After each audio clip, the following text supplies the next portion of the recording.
Polo de agora, normalidade nos aeroportos da Coruña e Vigo a pesar da folga de controladores que está convocada de xeito indefinido. Carlos.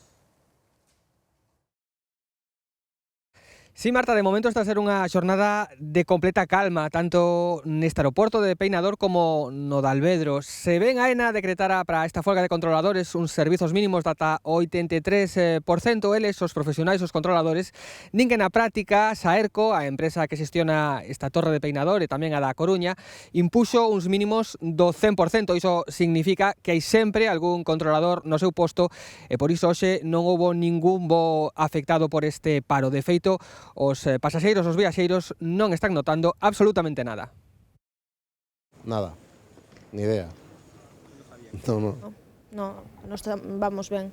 No sabía nada porque estaba de vacaciones, estaba desconectada. A pregunta sorprendía a case todos porque a escena era a dun día normal. En Alvedro houbo un voo desviado, sí, pero foi pola néboa. Aquí en Peinador operaron os de sempre, máis este, o que levaba os xogadores do Friburgo.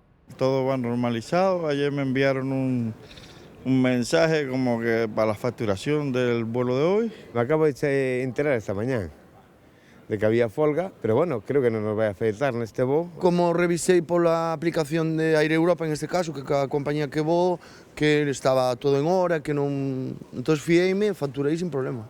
Os controladores din que a empresa que xestiona as torres impuxo servizos mínimos abusivos do 100% en Peinador e en Alvedro. Mesmo que non haxa impacto nas operacións, que entendemos que a xente pois agradecerá, creemos que é positivo que se fale disto para poñer sobre a mesa a gravísima situación que está vendo nas torres privadas. Nova Aeroportos de España, onde din os sindicatos, Susca e comisións que hai menos controladores dos necesarios. Coa folga piden máis contratacións para cubrir o servizo.